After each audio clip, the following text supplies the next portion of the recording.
You're listening to the Road to Wisdom podcast, weaving stories told by wonderful minds about all things motherhood, health, intimacy, politics, nature, and everything in between. Join us on an adventure discovering unique experiences that we can learn from to enhance the ways in which we live. We are your hosts, Chloe and Keshia.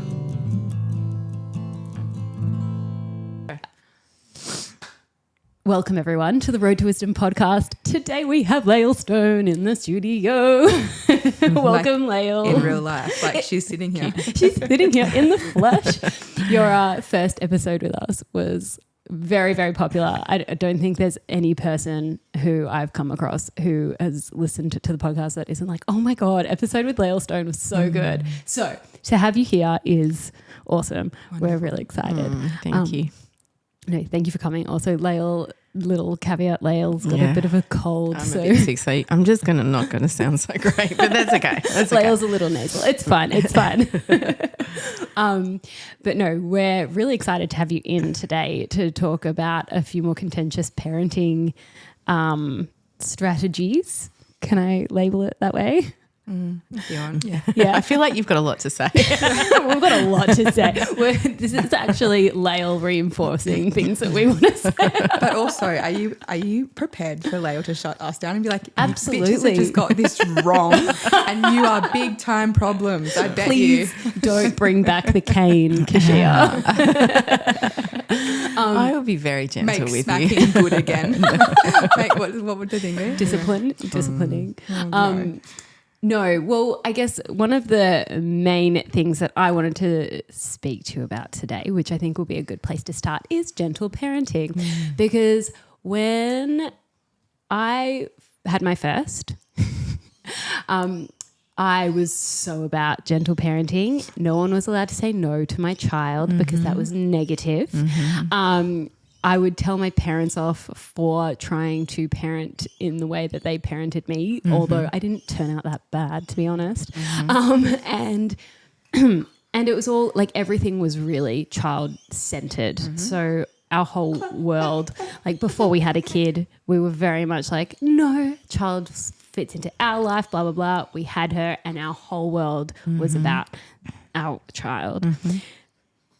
Fast forward 5 kids later, I've pushed that to the side somewhat and hopefully have kept the gems, but I'm actually starting to see how beneficial it is to have, and I think this still falls under the umbrella of gentle parenting, but the way that gentle parenting is practiced as a whole does not I'm speaking in very definitive terms, and I know that there's going to be someone listening to this going, hey, that's not me. And I'm not talking to you if it's not you. But if as a general whole, gentle parenting has definitely slipped more into passive parenting. And and you get this too, Chloe, the number of times I'll be out with my 5 kids and people are like, how did you get out of the house with 5 kids? I can't even do it with my 1 or 2. And I'm like, well, because when you have 1 or 2 children, you let them own you and it's really hard to get anything done. But you also give that to them because it is just about them and you can just fall into their orbit, or orbit around them, however that would actually be said. But I think something that I have discovered through the having of so many children is that doesn't work. Like passive parenting doesn't work. And I see it in my first child more because she's had it the most. And I see how much more almost resilient my consecutive children are because they didn't have me just centering them as the universe of everything. So where am I going with this? I really wanted to talk about gentle parenting and maybe get some definitive definitions. There we go. Some definitions around what passive parenting is, pros and cons, gentle parenting, assertive parenting, authoritative parenting, so that we can really wrap our heads around it. And all parents want is to do the best for their kids. within the context of what's best for the family, within the context of what's best for the community, et cetera, et cetera. So yes. Okay. Go. Go. Let's go. Well, firstly, thank you. Great. That's a great explanation. It's a great start because I think, well, firstly, I just think we're so big on labels. You know, we love to label stuff. You're doing it this way, you're doing it that way. And I think the reason we like labels is because it gives us a bit of a container to go, this is how we do it, or this is how it could look. But I think sometimes the nuance of what we're trying to do gets really lost in those kind of labels and that kind of stuff. So if I start with, I think what I have learned over the years, not just raising my own kids, but working with families for a really long time, what helps children thrive is connection, is attunement, is encouragement, lots of love, lots of that beautiful closeness. So they need all the loving presence so they know that that parent deeply loves them. They also need boundaries. They also need clear, anchored boundaries that come from a place where the parent is calm, the parent's kind of holding that space for them. The child feels safe to push up against those boundaries so they can move whatever's sitting there. And they also know that, hey, the parent's the captain of the ship, right? They're the ones that are going to steer us to where we need to go. So we know that children usually do best when they've got safety in their house, which means that, just they know what they're going to get when they walk into a room. So they know that the parent is responsive. You know, they're not often looking, is mum or dad in a bad mood today? They're going to yell, they're going to scream, they're going to hit me, all that kind of stuff. So we know safety is really, really important for a child because it helps their nervous system to feel calm, helps them feel centered and safe within their world. And then they also need to bounce around, hey, I'm going to push up against something, and what do you do when I push up against that? They need to hear no. They need to know that life isn't all about them, you know, that there's a lot of people and lots of different needs. So they have to experience all those things, and it's our job, I guess, to be the captain of the ship, to steer the direction of where we want to go, but also at the same time offering that really love, beautiful connection, and also those boundaries that are clear and considered, and also can hold space for the messiness. Now, I think that's the ideal, which I think most parents come into parenting going, yeah, that's how I'm going to parent. And then you have kids and then it all goes to shit because you're like, why won't they do what I want them to do? And then you yell, or you're like, oh, it's just easier if I let them just do whatever they want, right? Because we're feeling too stressed.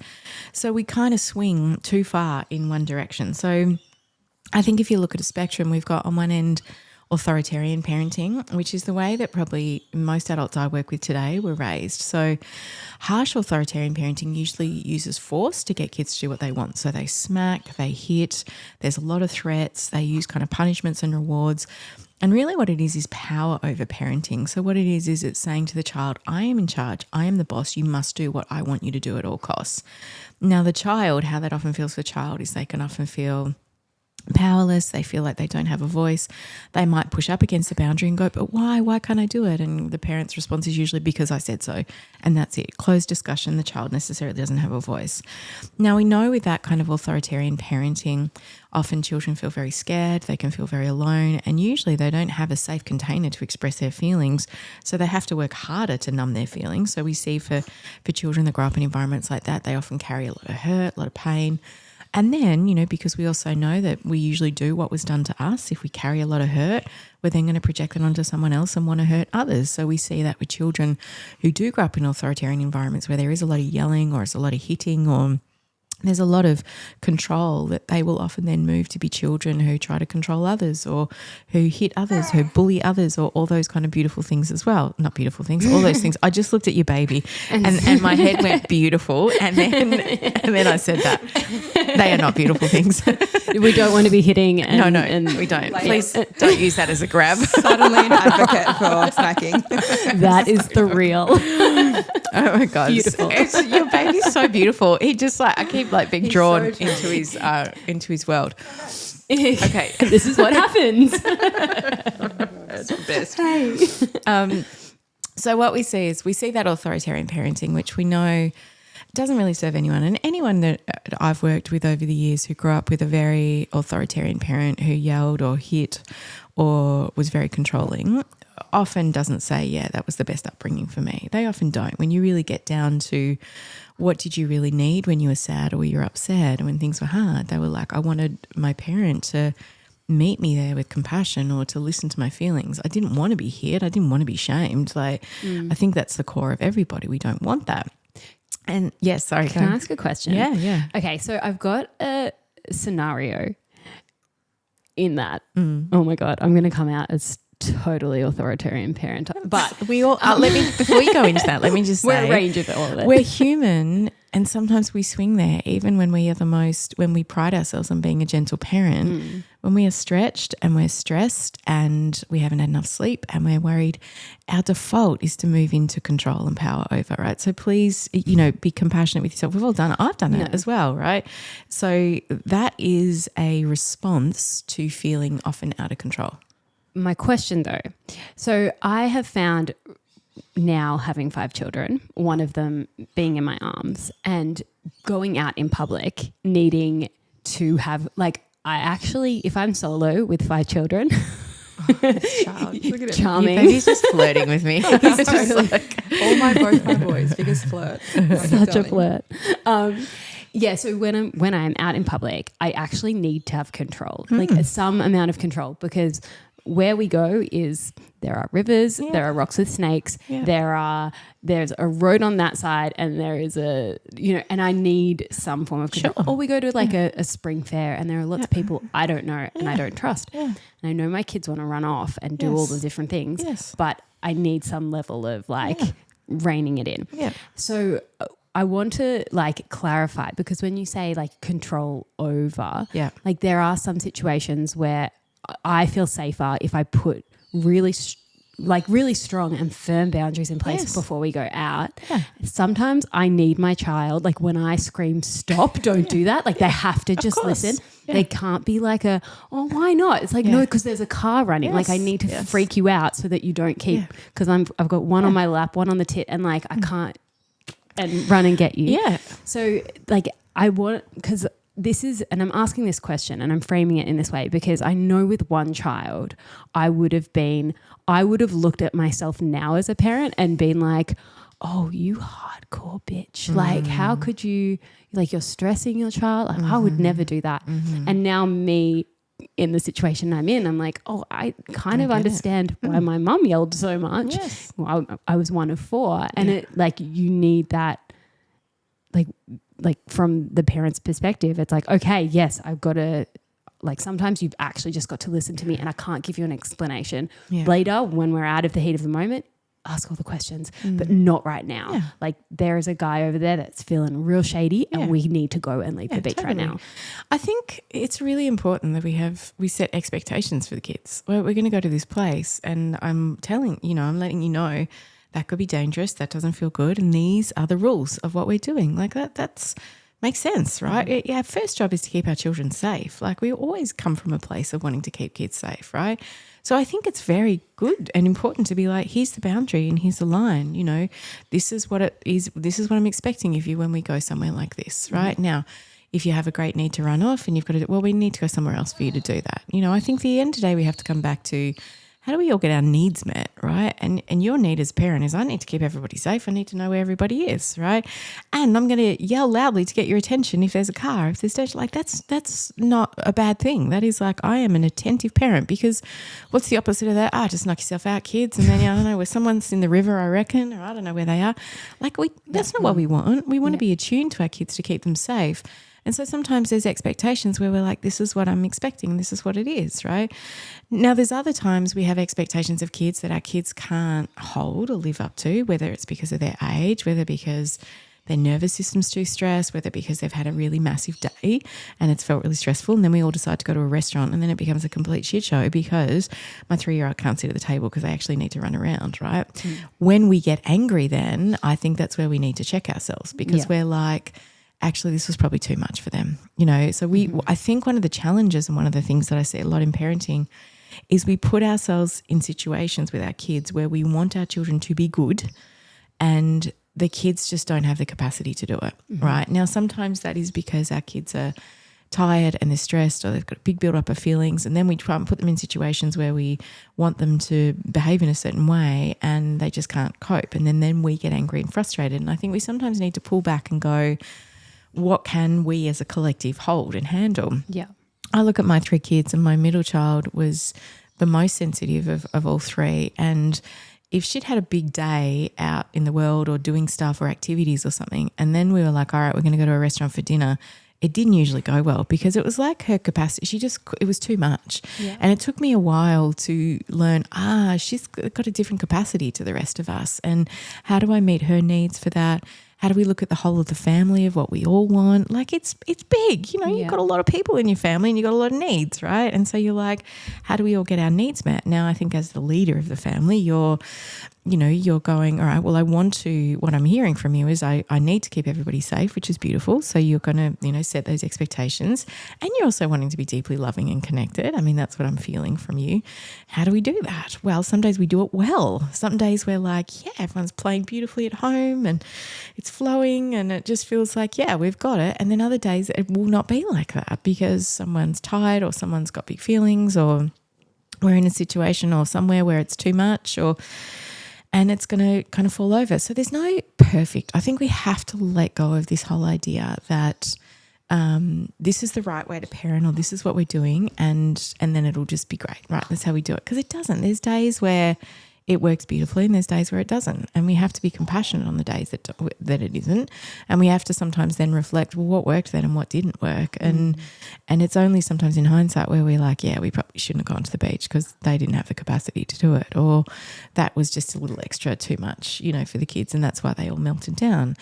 I think the trick is this. We have to be anchored enough to go that when they are melting down and when things are hard, we just don't go into control, power over, blame. We're actually able to go, just it's too much today. Or we be kind and compassionate to ourselves. I'm about to lose it. Yeah, it's where's my capacity in this? Because I think the trick is we're very quick to then blame children for their behaviour when children are often only just responding to their environment. And I think when you've got 5 kids, you're looking at 5 different humans and you're like, great, where's all their capacities and where they're at and what do I know about them and how is this going to roll? I've got one kid that's got a really high need to move their body, right? And if they don't get that time to run and jump and climb trees and stuff, then they're like they're really tetchy when they're inside, right? So I know there's a need for that child, and also I know there's another child that needs lots of quiet time because that's who their disposition is. And it's a juggle trying to get everyone's needs met in a family. And how do we do it? And how do we do it in a way where we can be the best version of ourselves? Hey guys, we're jumping on today to share with you some of our favourite mushroom products from Superfeast. I've been doing some fertility awareness method one-on-one trainings and just talking about some other symptoms that I've been having with this postpartum.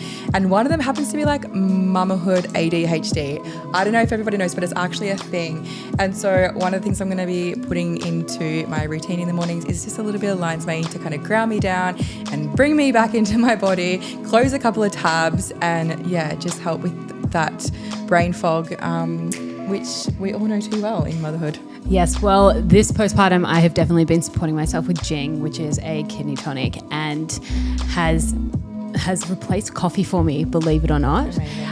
It is fantastic, it's delicious, and it's a really nice little ritual still in the morning to have a nice warm drink.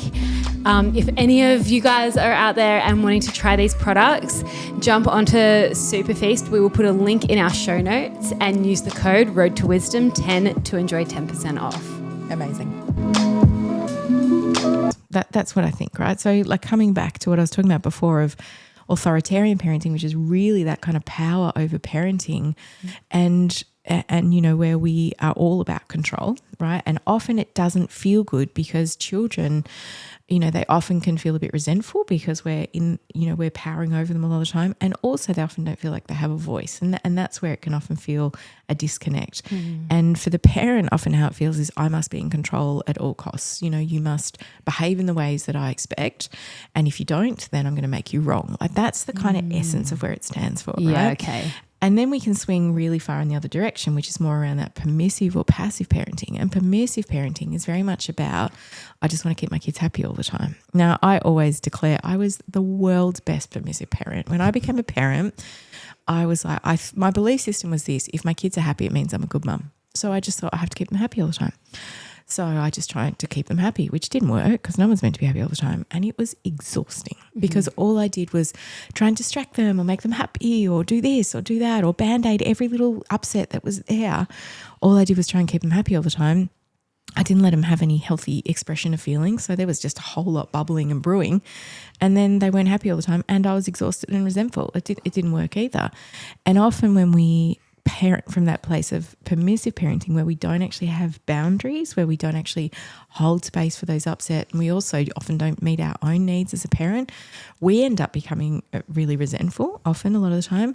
And then also what happens for our children is they can often feel really entitled. They become like those kids, well, I just want what I want. I don't care what anyone else thinks. That's what we don't want either, right? I feel like and only because I feel like I've been that, like every one of those parents at some stage. And I think there are still parts of all of them that I will continue to be through parenting, because when I am really tired and just for anyone who's not watching the video, Lael is googly eyeing Ollie. You just keep looking at me too. But yeah, no, I feel like sometimes when I am completely fried and I need a hot drink and I've got 5 kids with me, and it's usually a stint where Togga, my husband, is away for a long bit, and I'm just like, you know what?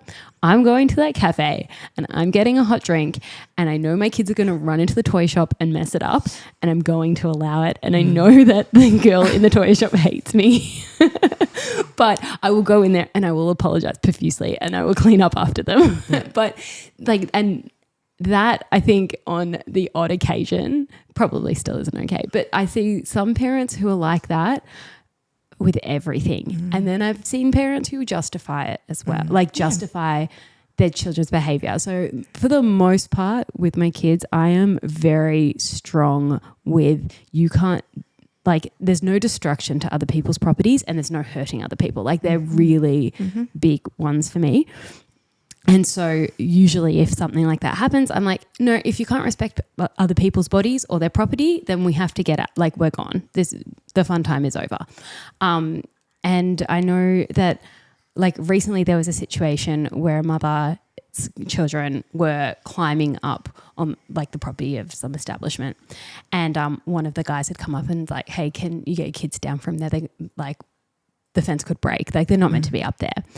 And the response was, well, my children know not to listen to authority. Oh. Yeah. And this is the way that I parent. My kids make intuitive, the justification was my kids can make intuitive decisions on their own. And if we're telling them what to do, then we're taking away that ability for them to do that. And I looked at that and I'm like, am I an authoritative parent?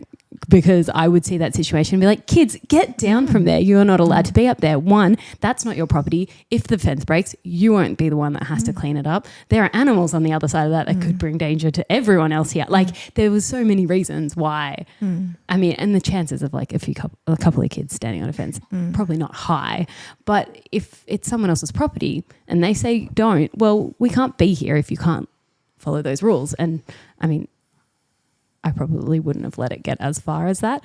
But if I was in my I need a hot drink phase, maybe I would have.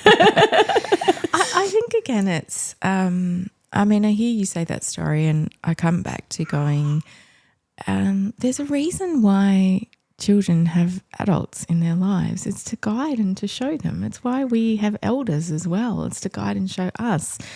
And that is kind of the evolution. We're not born going, okay, what is the right, how do we interact with society? We learn by watching and doing, right? And I can understand I have in my life pushed back on authoritarian kind of, there's a lot of things that I don't love and agree with and have learned to push back with, but I also am going to have respect for my fellow human, right? And if they're like, I don't want you to be on my property or something, I'm going to be like, yeah, I get that. And I think our job as parents is to guide our children, yes, to listen to their intuition, but also to have respect for other people and also respect for ourselves and other people within that. And I think sometimes where the permissive or the gentle parenting kind of goes a little bit astray is that we're not guiding children in how to do and how to be in the world. Now, I think we sometimes have to go deeper as to why do we sit in that place. Now, for me, I think, my work is mainly with adults these days, and it really is about helping them unpack their own childhoods. And what I do often see is that for some people who grew up in a very authoritarian environment, they are very clear, I am not going to be that way as a parent, and they swing too far in the other direction. But it's actually not balanced. They swing to a place where they're like, my kid can do whatever they want, they can have joy, all those kind of things. And actually that there's got to be a middle ground that they need to come to, right? Or, you either parent the way you were parented, or you really change and swing too far in the other direction. Now, I've actually worked with parents who grew up with very, very permissive parents who didn't feel like they cared and they weren't around and they were a bit neglectful. And then in their sense of self, the young child in them, they're like, well, if I'm now a parent, I need to make sure that my child knows that I care. And I'm going to come to every single sporting event, and I'm going to be right up in there, grill her out in their homework, and I'm going to be like, they're over the top, right? Because they never got that. So we often compensate a lot as parents for what we didn't get, or to go, I don't want my child to ever feel like that, so I'll never let them cry. I don't want them to feel upset and lonely. So I think the bigger question is, when we really come back to tuning into ourselves, what are the values we want for our family, and is the way that we're parenting, does that speak to them? Because at the end of the day, our children learn by watching, so our kids are constantly watching, what we are doing. So, we have to learn, we have to model really healthy behavior. We have to model respect to ourselves, to somebody else. We have to, the way we talk about our friendships, the way we talk about other people, our kids are constantly listening. So they pick up on that and go, oh, do you bag out people that you love? Oh, okay, you do apparently. So that's what they do, right? Children are constantly watching, copying. So ultimately at the end of the day, the biggest thing is, who are you as a human? Because that's what you are modeling to your child.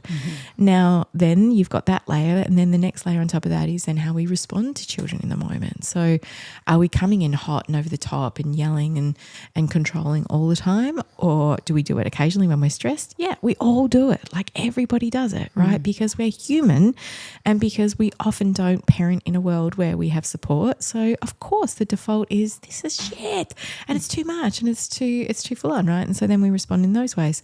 So the humanness in us, I think we have to be really, really connected to, and I think we have to really be compassionate with of how we respond as parents. But I often do this exercise when I run these couples workshops around getting people to firstly go, what are the values you want for your kids? Like, who do you want them to be in the world? And is how you are parenting, does it speak to them? And are you also living them? And a lot of the time people are like, oh God, we're not. We're not actually living what we're wanting our kids to be, right? So kids can't be what they can't see. So it always comes back to, how are we here? So I think it becomes more around, we have to pull back a bit and go, all right, well, what do we want for our family? And where have I come from my family of origin? And where's my partner come from, if I have one? And how does that all work together? And what have we got here that we're wanting to work through to determine how we are then going to parent in the world? There was a lot there. There was a lot there. I think there's always, like, for me personally, it's just so hard to like forge all the new ways of being when you go through periods of like there's so much going on, and the last thing you do as a mother is prioritize yourself and stepping away from the family. Like, it's so easy to overload and be like, oh, I just got to do this, got to do this. And then you're like coming in hot and heavy to the whole family often. You're like, oh my God. And it's just kind of this like perpetual cycle often sometimes. But that awareness it's like having that anchored all the time is bloody hard. And I look, the example you gave of that woman going, I teach my children to, push up against authority.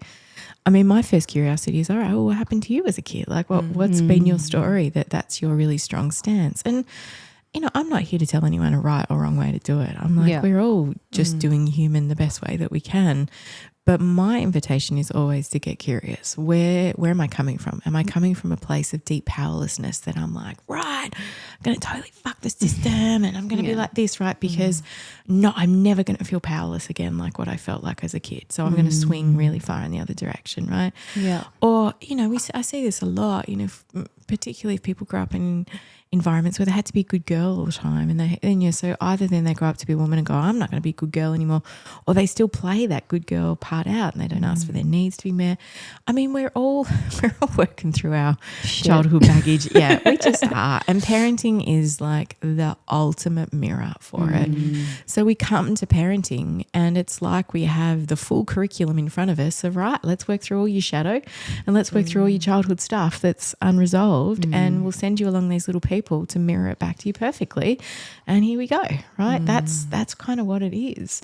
And I think our job as parents is to be curious about that, to watch our reactions, to dive a bit deeper and go, well, what do I want and who do I want my kids to be in the world and what am I modelling around that, and to actually lean into it a little bit more. For me, that is the job of parenting. Do you think mothers and fathers have Separate roles? Same role or separate roles when it comes to meeting the child? That's a good question. I think that what children deeply desire from their parents is to be met with love and compassion and understanding and to be seen. So I think, yes, the answer is yes. They want that from both parents. Are they capable of it? A lot of the time, no. You know, it makes sense that women naturally nurture more. You know, we carry babies, we grow babies, we feed babies from our body.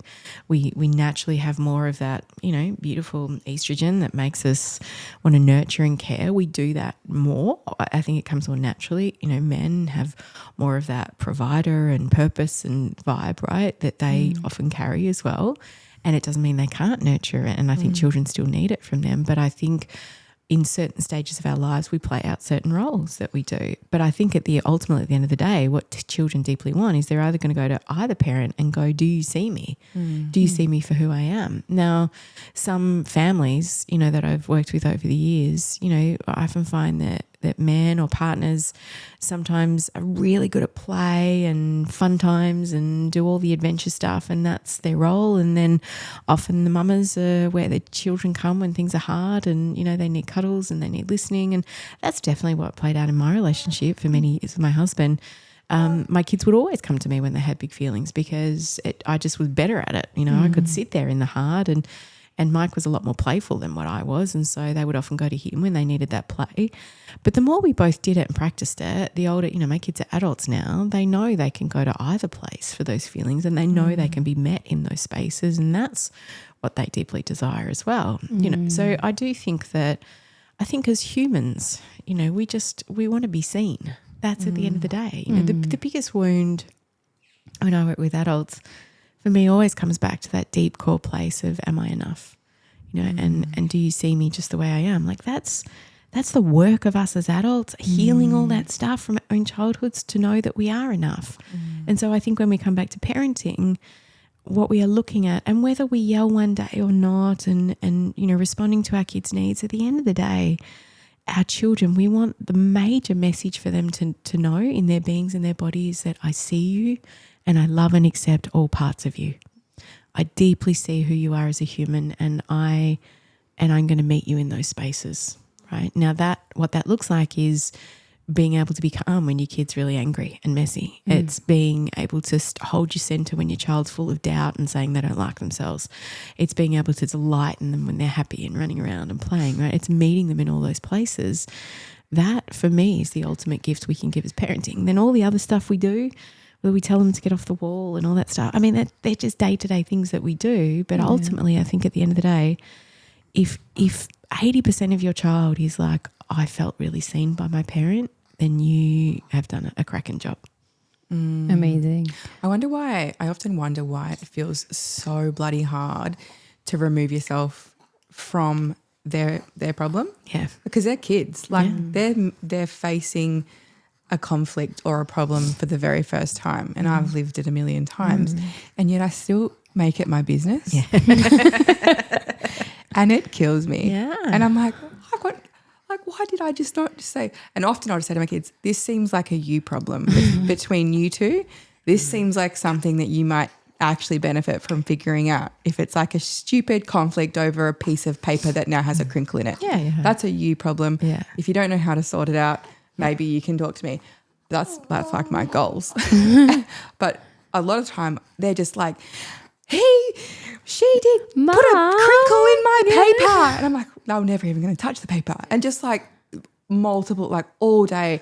And it's like you make it your business. And I think one of the hardest things is to not make all of their stuff your business and be able to just like open the door and be like, no or yes, or here's an option, or like it's always just like it's happening to you, and it's like it just goes straight into like your cellular level and just like sparks a little, just sparks you up, and you're like, frustrated. Well, I think I mean it's a good example you're using there, because I think the way we respond has got a lot to do with our capacity, right? So if you'd been away for a weekend, you'd had a great weekend with your friends, you felt, you had good sleep, you felt refreshed, you'd come home and then your kids start arguing over a piece of paper. You've probably got more capacity to go, guys, it's a piece of paper.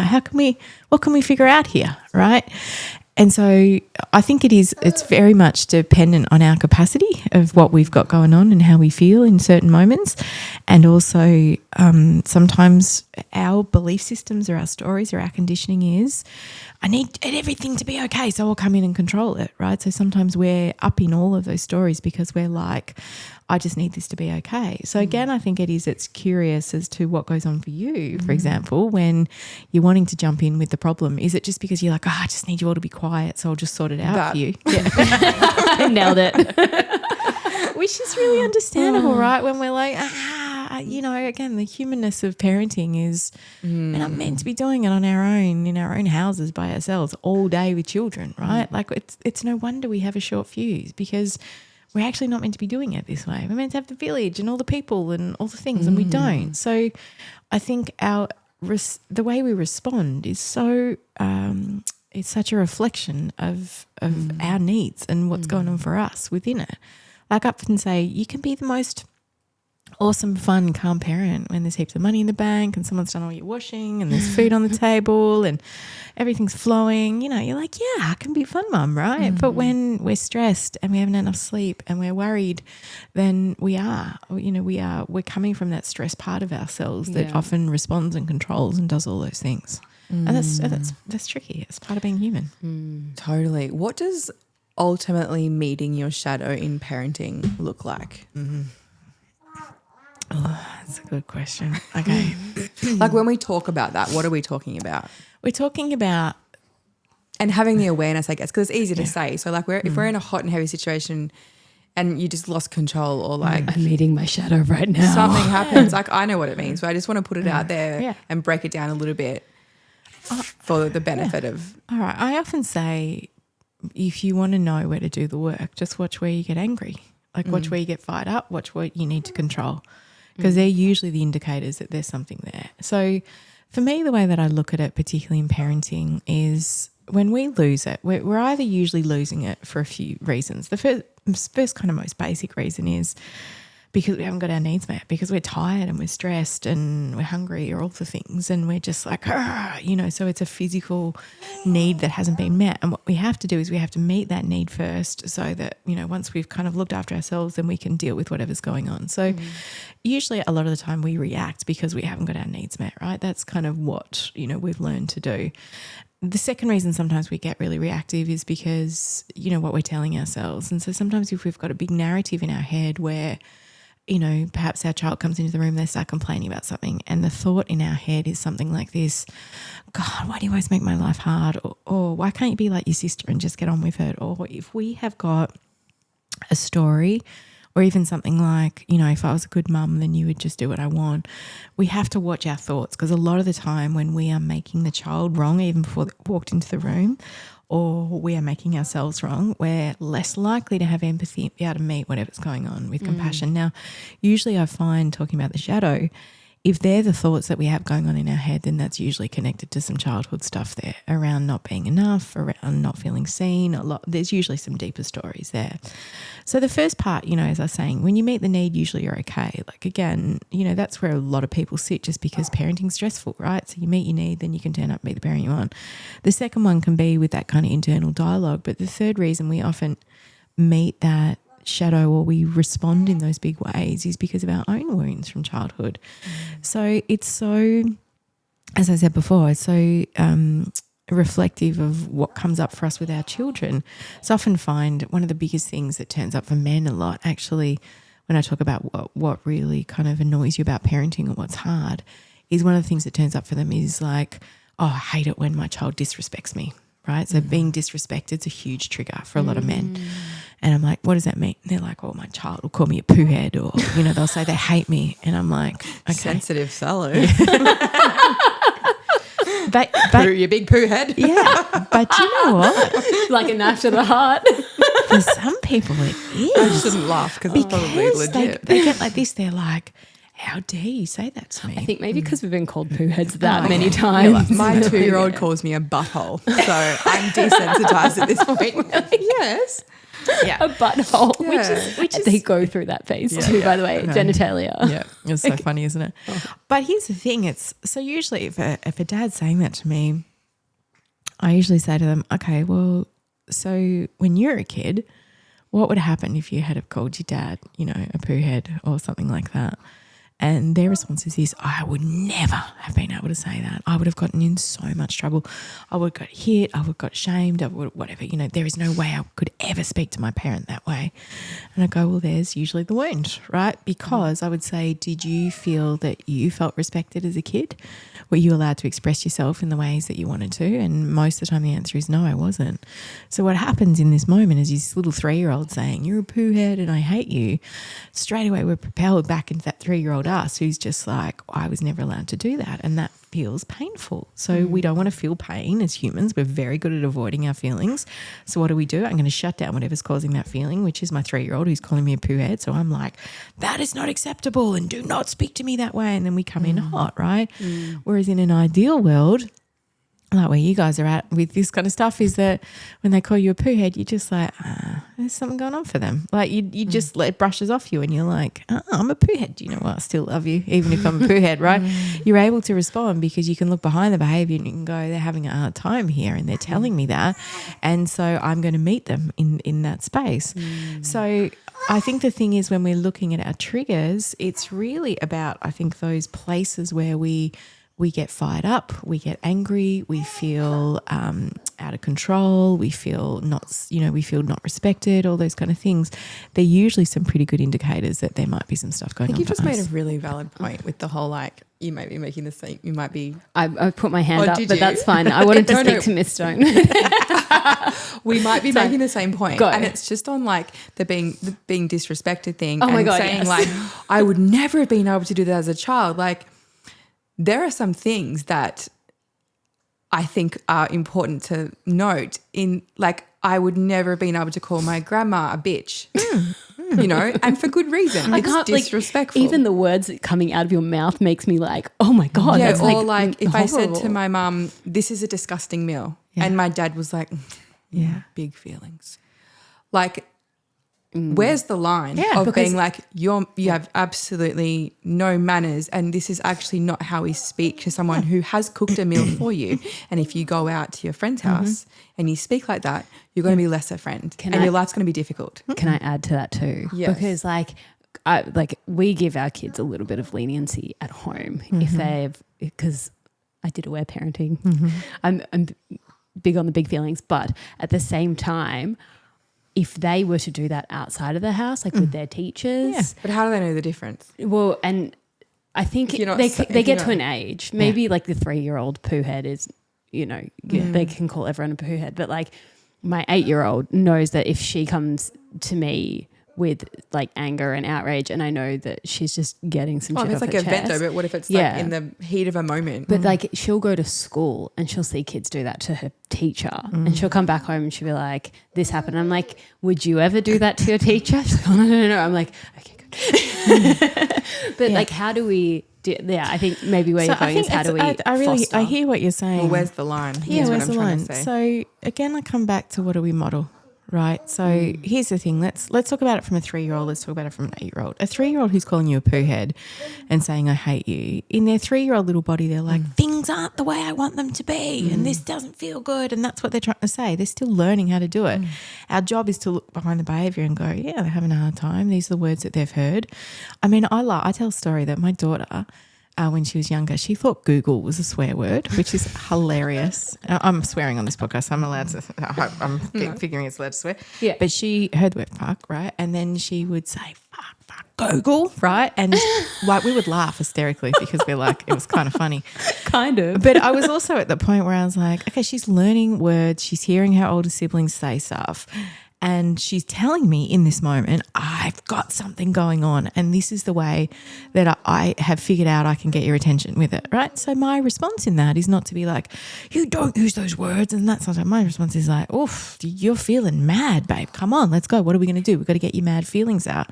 Now, again, then I come back to what do we model? So in that model, and you know, are my children watching me walk around the house telling everyone to F off and you're this and you're that? Because if they're watching that in my everyday behaviour, they're like, oh yeah, that's how you speak to people. So they see that. So I'm modelling. What am I modelling here? How am I meeting that 3-year-old at the moment with those big feelings? I'm going to meet her with, hey, I see you and it's not acceptable to, you know, hit your brother or to do that. And I'm here to help you with those feelings. So I'm looking behind the behaviour. As an 8-year-old, if they're swearing or they're being that way, that's when I would have a conversation and go, oh, I can see that you're mad, but I'm just wanting to remind you that those words sometimes hold power. Now, if you want to say those words, you can say them in a safe place. You can say them with me. We can go in the bedroom and you can swear for 5 minutes and let it all out and we'll get it out of your system. But it's not really acceptable in society from a child and it's not really acceptable at school, those kind of things. And they learn that, right? So they're watching and modelling. So we have boundaries and guidelines around that. So I think children do learn and they become discerning about where it is okay to take the stuff and where it is not. Now, where I often see children who are telling people to F off and behaving in those ways that are pretty disrespectful, you know, once they're a bit older, are usually kids who don't have the opportunity to express those feelings in safer ways with a safe person. Yeah. So they take it out everywhere, right? And they're usually children whose nervous systems are pretty stressed or they've got none of that connection going on. So that they're like, I don't care what anyone thinks. Now that's probably the key point here of what we're wanting to get to. When a child feels safe and connected, all right, their natural instinct is to want to do the right thing. The natural instinct is to be kind, it's to be calm, it's to be gentle with the baby and the dog. Their natural default is I'm going to be loving and gentle here. But when a child has got a whole lot of feelings on board, when they've got a really stressed nervous system, that's where they're like, I don't care about this proppy, I'm going to tell you to F off, I'm going to do all those things because it's like that, you know, it's like the protective mechanism is up. Does that make sense? Like they're on high alert, they're on guard, they're behaving like I don't care about anything because that's my defense right now. So whenever I'm seeing kids behave in those ways, I'm like, well, that's a kid that's got a lot of hurt going on right now because or like can it just be that they lack the outlet at home? Yeah, absolutely. Or it's not safe to let it. Like you grow up in an environment where your parents yell a lot or there's violence and they're angry and aggressive. You know, if you were to let your feelings out there, that could be quite dangerous, right? So kids learn, I've got to push this down, I've got to numb it, or I'm going to take out all my aggression somewhere else and I'll take it out in the schoolyard because if I do it at home, I'll probably get whacked. So I won't. So children get very clever about protecting themselves, right? So what I often look at with kids, and I really do believe this, there's no such thing as a bad child. There's just kids that are out of balance and there's kids that got a lot of feelings going on. And usually it's because there's not a safe place to take those feelings. And so when we see it kind of leak into society, so in the schoolyard, in public and those kind of things where they're not caring about anything, for me that's a child that's got a massive red flag going. I've got a lot going on and I'm having a hard time and I'm going to put this bravado out there like I don't give a shit, but actually there's a lot of pain going on there. Does the lack of stability in terms of like, because I feel like in this area I couldn't point out a parent that isn't like lovingly connected. Like I feel like that is the main theme, but there's still like some behavioural issues in terms of like respect at school or even out in public. And I'm like, I wonder if just the lack of boundaries to push up against is there. Like, so they've just Absolutely. got to keep going further and further. Yeah, I think kids actually need boundaries. They really do, and they look for them, right? Yeah. Because, and again, there's two reasons why kids need boundaries. One is to be like, we've got to keep everyone safe, right? And we're also going to guide you as to what it is to be a respectful human, right? So that's where it's like, no, you can't just stand up on a table in the middle of a restaurant and take your clothes off, right? Like it's publicly just who we are as a culture is like, actually it's probably a bit inappropriate, right? Yeah. So, you know, we're guiding our children with boundaries of like, that's not acceptable here, right? It's the same as it's not acceptable to just let them run across the road. They could get hit by a car. It's not acceptable to just pick up a knife and throw it at someone, right? We're guiding them to say, actually, this is what keeps us all safe as a culture and as humans together, right? Yeah.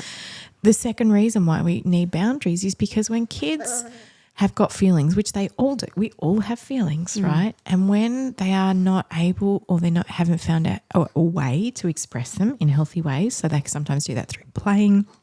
They do that by having a big cry when they feel upset about something. But sometimes when kids have got a big backpack full of feelings, they will look for boundaries to push up against as a reason to offload that backpack, as a reason to go, you know, I'm feeling really stressed about what happened at school and I can't talk about it and I don't know the words yet, but, you know, he took my truck and so now I'm really angry. And what he needs in that moment is a calm parent to come in and say, I'm not willing for you to hurt your brother, right? And it's his truck for the moment and I know you want the truck and I know it's really hard, but that's a no and I'm going to be here to help you. And we hold a really calm, anchored boundary for the child to push up against so they get upset and they have a big cry because then they're often unpacking that big backpack full of feelings. Now, what we then look for is once those feelings have come out afterwards, after he's had a big cry, is he calmer in his body? Is he more, is he gentler with his siblings? Is he more willing to share? Is he more cooperative? You know, is he making more eye contact with me? What we need to look for is when we set those boundaries is, you know, can we hold the space for the storm that comes after that? Because often we set a boundary and say, no, you can't do this. And we expect that the child goes, oh, okay, yep, no worries, good boundary, yeah, sure, right? And then just does whatever we say. But they don't. They go, that's not fair and I want this, and they push up against us, which is what they're meant to do because they are learning to have a voice. Our job in that moment is to be calm and anchored and go, it's still a no and you can be upset and I'm here and I'm going to help you move through those feelings. So when I see children that perhaps don't have boundaries, they will look for boundaries to push up against. And that means their behaviour gets more and more wild often because they're like, someone just say no to me, so I've got a reason to get upset. Yeah. I think people sorry, I can't see your hand up. Yeah, I'm just looking, so you're just like, should I put it up here? No, you go. It's a quick one. It could be. So there's been a number of times, and I've had it done to me once, and I felt very affronted. So I'm going to put that out there before I say the next thing. But in public, especially if like I'm like with a group of girlfriends and we've got all our kids hanging together, and like I've seen something that mum's missed, and so I go up and I'm like, hey mate, can't do that. Yeah. Like can't use your rough hands with your friend or whatever it is. And like if it's, you know, if they've like clung in or something, I'll like detach the hand and just move the child away. Yeah. Where would you fall on that? Because I know that there are some parents who, if you were to come in, if like an external parent were to come in and they've seen something and they're parenting, essentially, they're like, oh no, like that is absolutely not okay. That's my child. I'll do the parenting. Like you tell me. Or like, I don't know if there's even an answer to this, but like is it better to initiate that with the kid as it's happening and also to save the child that is going to soon be a victim? Or is it better to alert mum and they manage the situation, but then you could have missed that cut-off point of the injury? It's tricky because I don't think there's a one perfect answer. Like for me as a parent, if I'm watching my little one and then I can see that there's something about to go on, I am over there and I am usually saying something like, hey, I'm here to make sure that we're both feeling good and safe. Yeah. Right. So Yeah. I am there and I'm watching. And if there's one child who's not my child's about to hurt my child or something, I'm going to step in and say, I'm not willing for you to do that, mate. And I'm here to help you both. Right. Yeah. So I'm just making my presence known. I'm not making either wrong, but I'm like, I'm here to help you, because at 3, they're still figuring out how to navigate this. At 5, they're still figuring out how to navigate it. Right. Once they're past 7 or 8 or 9, they're using words. They'll usually come over and talk to you. This person took my thing. It's not fair, and then you can come over and go, hey, how's it going? What do we need to do here? But when our kiddos are little, I think we often just like, oh, okay, they're happy in the sandpit's fine. And we just want to catch up with our friend, which I also 100% get, because I'm like, can we just talk? And so sometimes we do leave our kids a lot in environments which they can't navigate. And sometimes we need to be there and we need to be closer to help. And I think it's about safety sometimes, Yeah. If you know that there's a child that's got, that's pretty big on hitting and has a lot of stuff going on, so they use their body a lot, then I'm going to hang really close, because I don't want my child to get hurt or anyone to get hurt, right? Yeah. So I'm going to be close to them, because sometimes I'm like, oh, they'll be fine, they'll work it out. I'm like, they're little, and we still need to be there to help. Now, it's like, is that the sacrifice? Like, if you really need mum hang time, like catch up, you kind do of it like without the kids. Yeah, but you designate a mum in the situation that's like your on turn. children's duty, and Ideally. you do your parenting to all of the kids. Like, Well, and we all sometimes, sometimes, what we need when our kids are little is we so need other mums to hang out with and have a cup of tea with and just talk, right? You need it. It's like, it's survival. And there were times where I'd go catch up with my friend. We had kids the same age, and most of the time the kids played well together, but if one of the kids was off, it was a complete shit show. And we'd get there and we'd spend most of our time trying to navigate the feelings. We'd both look at each other and go, oh, this just sucks, because actually all we really want to do is catch up. But the kids have got bigger feelings, and I used to have to remind myself, my job at this moment is to be there for them.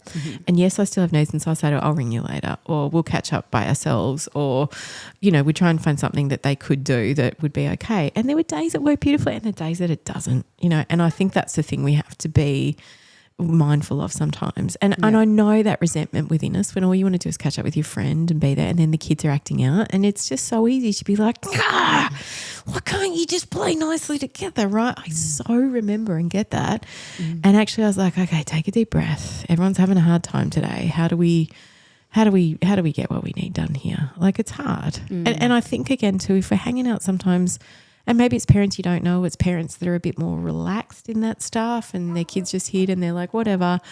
I think you need to be in there and you need to do it. And then if you're that parent's like having a go at you, you can say, well, I really want to keep everybody safe here, and it doesn't feel good that Charlie's going to get hit, so I'm just going to be here. And it's true. I mean, parenting is just so confronting. And then hanging out with other people who parent in different ways, it's like full on. And then there's all the judgment, and so much judgment. Messy. It's so messy. It's really hard. And I don't know, I've been a parent for 24 years now, and I think I come back to just going, we really are all doing the best we know how with all our wounds and traumas, and we got to have compassion for each other within it. What is the most compassionate response I often think about in this? Hey guys, we're taking a pause from today's episode to tell you about block blue light. Now, I'm a massive fan of circadian rhythms and doing the best we can to block out artificial light. Block blue light have the ultimate globes to replace all LED downlights and any other lights that you might have in your house. This is a game changer, especially if you have children and you love sleep. If you want more information about Block Blue Light, you can go back to our episode with Daniel Ebbett, who is the founder of Block Blue Light, and he takes us through circadian rhythms, how he was able to get rid of any of his symptoms and side effects of being in a bad light hygiene. But we are really, really excited to be able to offer our listeners a discount at the checkout when you use Road to Wisdom. We will link that in our show notes. Now, enjoy the rest of the show. And, when I was a young mum and my kids were little and I prided myself on being this attachment mother who never yelled, right? I'm like, you should have seen me at home when no one was there. Yeah, that's when I was like, yeah, nah. Just play this illusion out there in society and then just like, it didn't feel good because I was like, I was not getting my needs met. I had to really look at all my wounds, all the stuff that was coming up. I had to kind of do the work so I could be the parent I wanted to be. But I was so judgy of other people that would yell or, and I do not agree with hitting or shaming kids. Like, it's one of my big things that I feel very passionate about. It's never okay to hit a child, and I think shaming can just be as damaging sometimes. And so, if I would see that happening, it would really, I would be just outraged. And then I had to learn that parents probably so stressed and what's going on for them that they're responding in that way, or what's their trauma. And I began to really be more compassionate to it and go, well, how can I make a difference in the world by doing this? Which is why I kind of do this work, to help people understand and learn a bit better. But it really did teach me a lot about compassion, of just that, we're often parenting without the support we need, with all our own wounds, and it's big work. It's big work. We've got to be kind to ourselves. Just taking all of that in. Just downloading, hoping for a miracle to never yell again. Osmotic kind of diffusion of infusion of Lael's calm. Some of the courses I do, they're like, can you just tell us all the times that you messed up as a parent? And I'm like, yeah, I'll just tell you all the shit things I did. Because I think people go, okay, that makes me feel better. Like, I'm a great mum. I've been an amazing mum. Like, I really own that and say that, because I've done a lot of work to be that really present, calm mum. But when I had 3 kids under 7 and, trauma, and I wasn't the mum I wanted to be. And that's what really set me on this path of doing this work, because I hated mothering. I was resentful most of the time, and I was not turning up in the way I wanted for my kids. And I began to see the impact of it. And I was like, this is not what I want here. And that's what made me really do some work to change it. I feel like that's something that I've kind of felt for myself. Like, I had this ideal of okay, I need to be there for my kids all the time. But I was not my best version of myself. And so outsourcing some of the like the learning, for instance, schooling for me is such a have to do, because that little breather for me, where or it's not even a breather because I've still got my 2 youngest. So, but it's enough that I can then show up and the car drive on the way home, everyone gets a turn to talk, and we break down the day, and it's great. By the time we got home, everyone's kind of all right, ready to play or do the next thing. But talking about trauma, I wanted to run this one by you, because there was a viral, maybe it went viral, I don't know, came across my feed, video of a psychologist who said that the most traumatic thing that parents can do to their children is hurry them. Yes. And I'm like, the most traumatic thing we can do to our children is I'm fully traumatized my children. Do you understand what it's like getting 5 kids in the car to get to somewhere on time? Anywhere, but to do anything anywhere, it doesn't even have to be on time.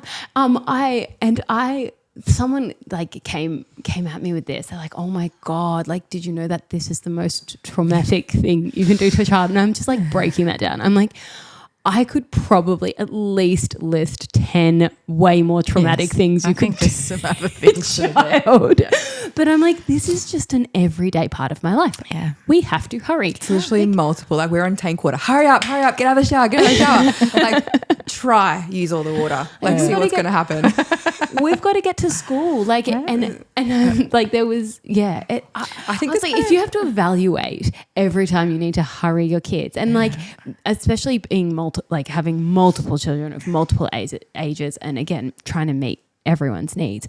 I mean, my 2-year-old is the most demanding, and I could spend my whole life just trying to meet her needs, and everyone else would get left by the wayside, because then squeaky wheel situation.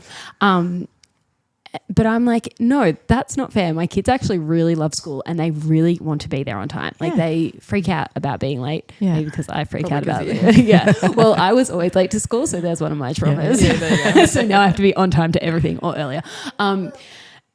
I actually have nightmares about being laid off. I'm like, wake up like, oh my God. I think this is like, if we had another hour, this would probably lead into like natural consequences and consequences for things in life, and like what is age appropriate to be like, well, if you don't do this, this is what's going to happen. Yeah. And I say that a lot to my kids all the time, and sometimes I question whether it's like age appropriate, because I'm like, well, these are consequences. Like because they're always like, you're always telling us what to do. It's like your mum. And I'm like, well, listen up. Like, I'm going to tell you something else. and I'll give them an example of like, okay, well, if you get out of your seatbelt or you have it pulled down and see that camera up there on the road, these days, overreach and control. Yeah. That's I also age appropriately tell them about government control. Anyway, I'm like, they take a photo, and when your seatbelt's like this and your legs are crossed, I'm going to get like a whopping fine. There's a consequence, and like just everything. Like, it's always about consequences. And I sometimes feel sticky on like consequences, discipline, boundaries of like, okay, well, if they don't, when will they learn? And I guess we're like modeling it and doing all the things and exactly what you said. But sometimes you need to have consequences, like natural consequences. Yeah, like what are the consequences if you don't do this? And is that authoritative parenting? Because I'm quite, like, to the outside person, if I'm enforcing a consequence, so say we've all gone down to the beach and I've G'd my kids up and been like, hey, I've got all 5 of you, I'm really underslept.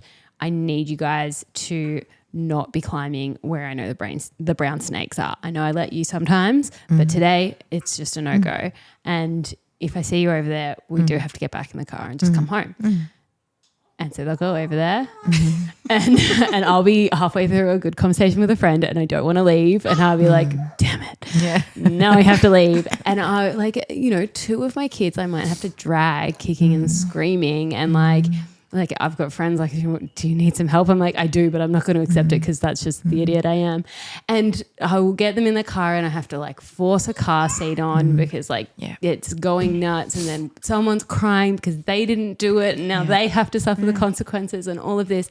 And I'm like, well, we're a big enough family that we're an organism.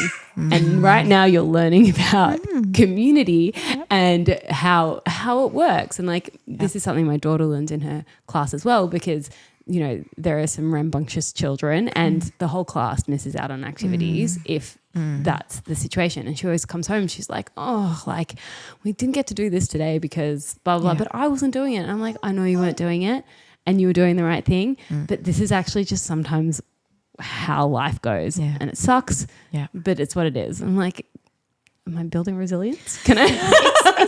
It's tricky and it's nuanced. I mean, firstly, I just want to say about the time thing. I'm just like, I do agree with you. I think there's a few more other traumatic things that can happen.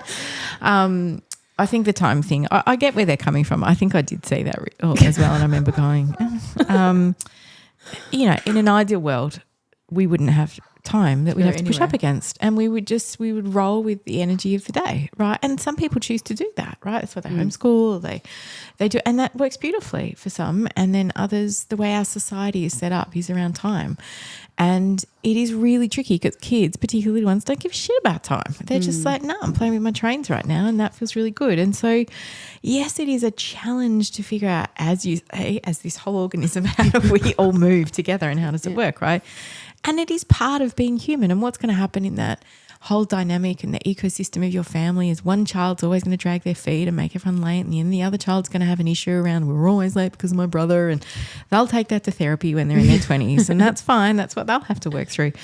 I just think there's no perfect, right? And no matter, and I often think this, I look at my kids now and go, the things sometimes when I talk to them, I go, what was tricky for you as kids, or what did you find hard around the way I parented? And some of the things they say, I'm like, what? That's when I was amazing. You're picking that bit to feel upset about. Whereas the other things I did, I was like, oh my God, that was so not okay. And they're like, and they're like, whatever.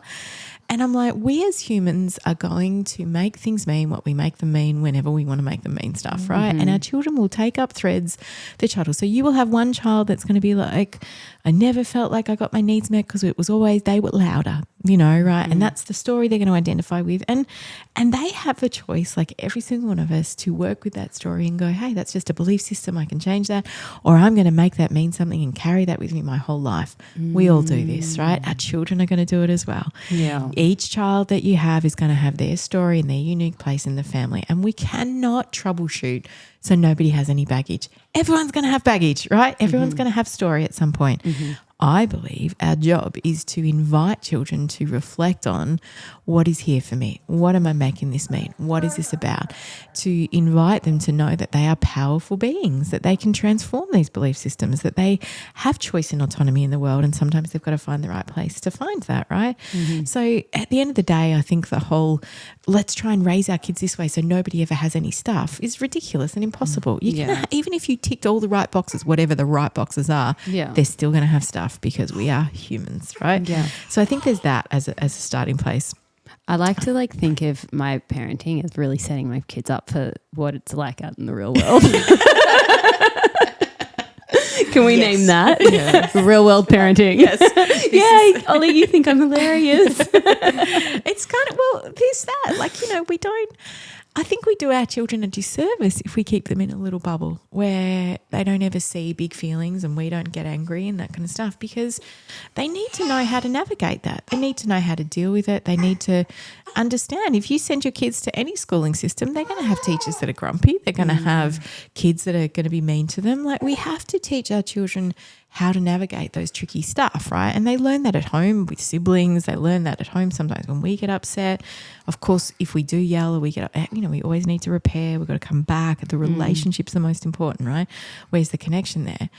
But I think, again, circling back to the consequences pieces and stuff like that, sometimes people use consequences as a word that feels a little bit softer than punishments, right? Because they're like, consequence. And I'm like, it depends. Again, it's very nuanced. If the consequence involves a wooden stick, like not such a consequence. Yeah. I think in its purest form, a natural consequence is something that happens because you don't do something. Like, for example, your child has bathers on, they're wet, and they put them on the floor, and you say, honey, hang your bathers up because otherwise they'll be wet for tomorrow. And the child doesn't hang their bathers up, and then they're going to put their bathers on, they're still wet. It's a natural consequence. Or they go to the shop and they've got like $5 to spend, and they're like, I want to spend it all. And you're like, okay, but this is all the money you've got. And in 2 weeks, if we go to the shop again, there's no more money because you don't get more till then. And your sister might buy something then, but the consequence, that's what you're going to do. Right, you're going to spend your money now. And then in 2 weeks, they'll be upset because they didn't get to spend money. That's a natural consequence, right? I think sometimes when we're like, if you don't do something, then this will happen. It's not so much the consequence. That's more, that's not a natural consequence. Yeah, okay. It's more of a like, I'm kind of going, if you don't do this, then this is what's going to, and we're using more of our power over to make it happen. Yeah, okay. Now, I also just want to phrase, like, punishments and rewards are a hot topic, right? And people have feelings about them. So it's okay. I really invite you to do what feels good for you.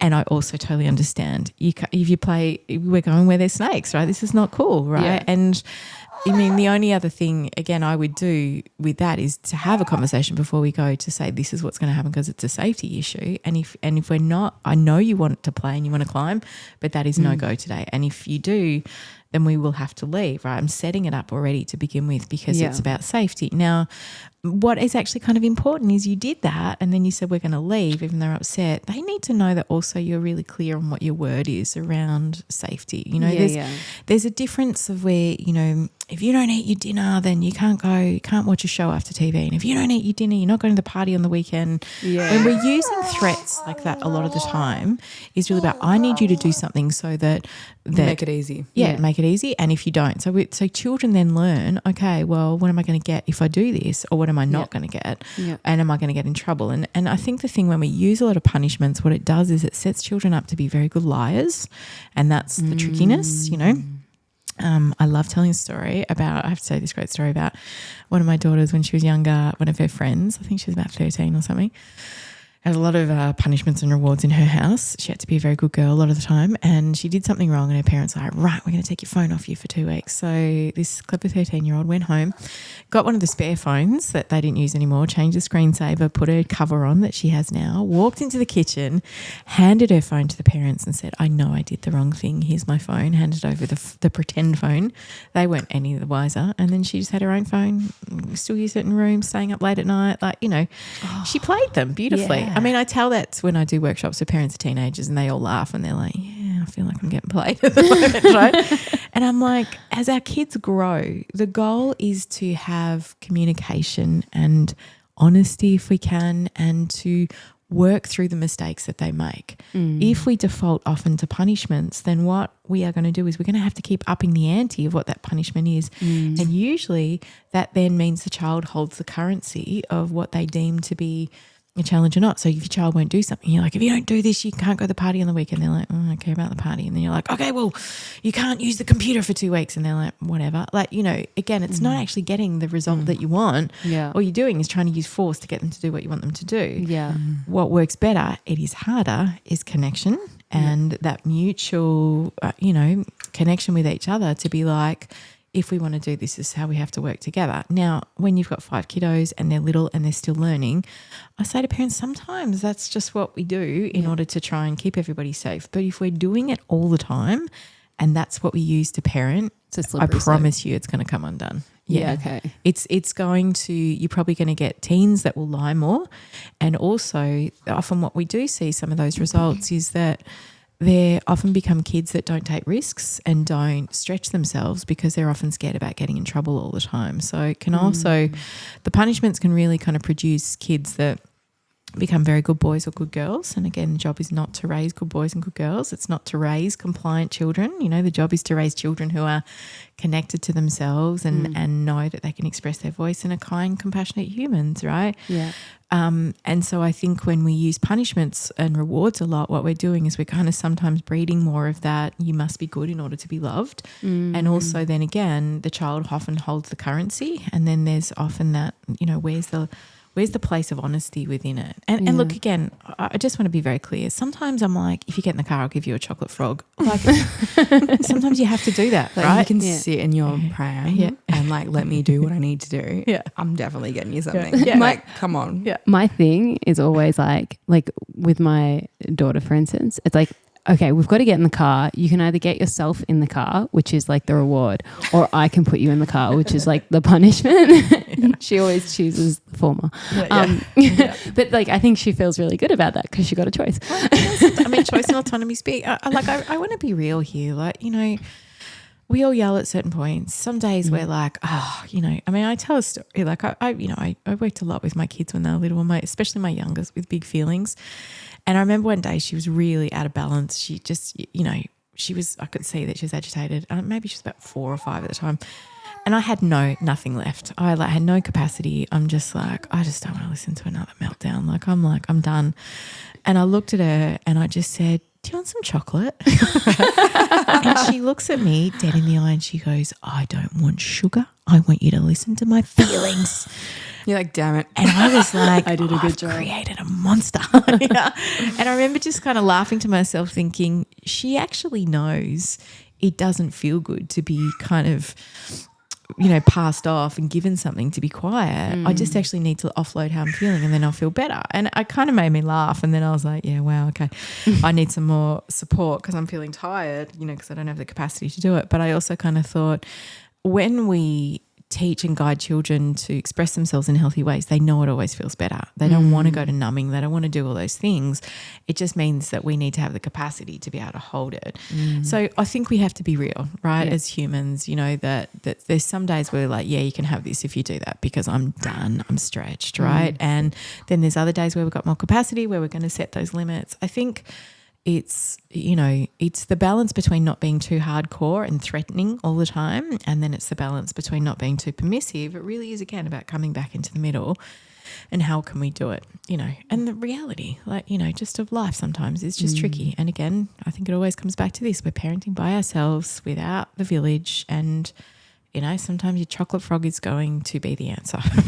Sometimes it just is, because we're like, this is what needs to happen right now. Yeah. But I think we also can be curious where we can work with connection and we can work with choice and autonomy and all those things, then that is usually the preferred way of trying to do it. But, you know, again, we're just, when there's the pressure of time and all that stuff, it's, you know, it's tricky. Well, with that, Are you like, do you want me to come over to your house? could you please just come and like assess the situation? No, I feel like you need a shoulder rub right now. no, I it's just one of those things. Like we all have. I think we all have it in us to know. We all know. Yeah. But in the moments, it's like deconstructing life and the days and the weeks and the moments to make it all happen. Yeah. Yeah. And I think that's one of the biggest challenges, is knowing and not being able to fully integrate the things that you need in order to get the smooth sailing for majority of the time. Yeah. So I think that's where a lot of people, especially mums, struggle. Like they take on every single thing and then willingly add more and more and more. Yeah. They're like, why am I yelling at the end of the week? You're like, I don't know. Yeah. Well, I think you're right there. Like I mean, in an ideal world, we'd all get to have a day to ourselves where we can journal and meditate and go for a swim, and we process what feelings are here for me this week and what turned up for me.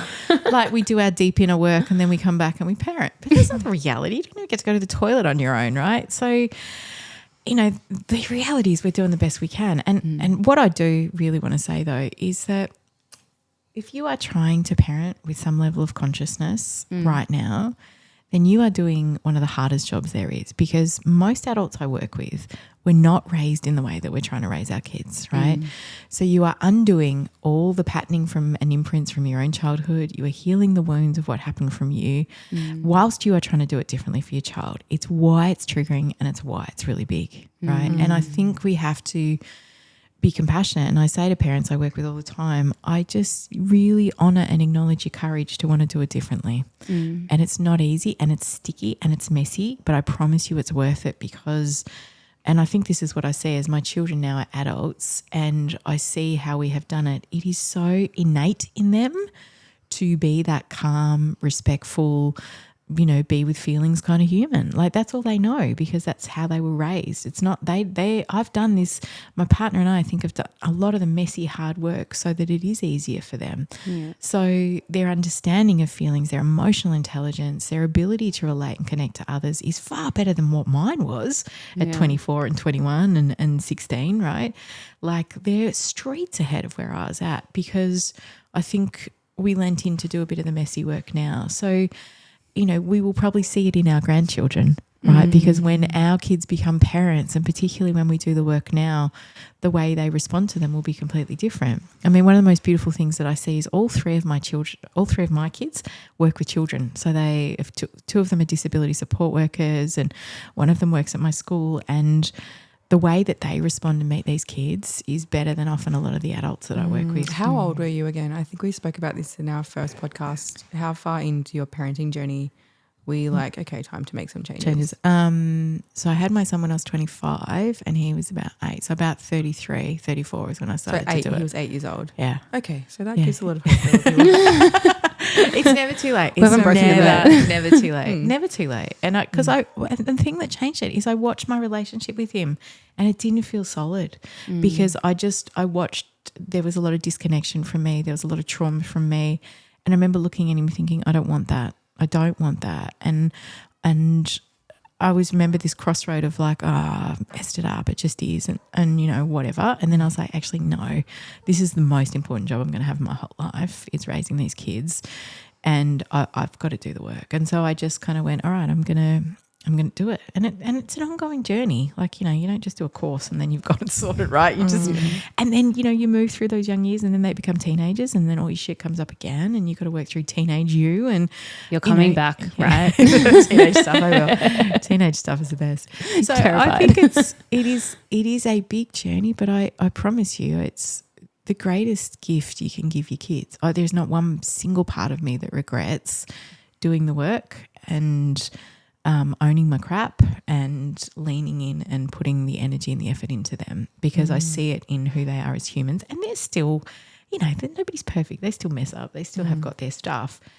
But I think the connection and who I believe they are as humans in the world, to me, is enough evidence. That's what you want, right? Like ultimately, like you want them to come and visit strong you. connections. You want them to like, you want to hang out. You want to like have go on holidays together. Yes. You want to like, when you have grandchildren, like you want to be, you want that still. You want that relationship. Yeah, you want that. And I think that's probably one of we had this event, my husband loves playing pool, and we had like this pool poker snooker tournament a few weeks ago, and my husband's saying to my kids, invite your friends. So we had kind of half our friends, half their friends, and there's like 30 people and they all came together, and these young kids and these adults, and every single adult who was there was like, that was the most wholesome day I've ever had.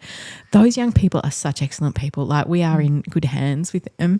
So my kids and their friends, we hung out for like 8 or 9 hours. It was the best. Played music together, played pool, hung out, ate food. It was divine. And even the young kids were like, that was so fun. You guys are cool. And we're like, all right, this is amazing. I'm like, that's what you want. You want to be able to hang with them. Absolutely. Yeah. We're going to have to wrap this up because I hear children screaming out the front. On that note, need to go back to parenting. But Lael, thank you so much for coming in. If people want to find you, they can listen to our earlier episode, but also where can they find you? You can find me on socials just at Lael Stone, or my website, and my courses and all those bits and pieces are on there. So if anybody wants more info, you can find it there. Yeah. Amazing. Thanks for having me. It's so lovely to meet you guys in person. So nice. The conversation flows so much nicer too. It does when you're in person, isn't it? Yeah, it's good. It's beautiful. And really your baby is just like charmer. I've had to work very hard to look you in the face and not keep looking at you. I felt it. I often actually wonder, like I was saying this the other day, like, is it because I obviously had 2 boys at the end after 3 girls, and like my boys are so charming and flirty, and I was like, is it a survival thing? They're like 4th and 5th babies. They're like, I've got to be overly lovely for the attention because they might forget about me. Yeah. Or else they've just got 3 big sisters that don't. They've got like 4 mums really. So they're just like, they've got to be extra. Hey mate. All right, we're going to say goodbye to everyone. Right, see you. Thank you. Thanks for tuning in to the Road to Wisdom podcast. To join the journey, you can follow us on Instagram at theroadtowisdom.podcast and at www.theroadtowisdompodcast.com. Don't forget to subscribe and leave a review. We look forward to seeing you next week with more juicy content.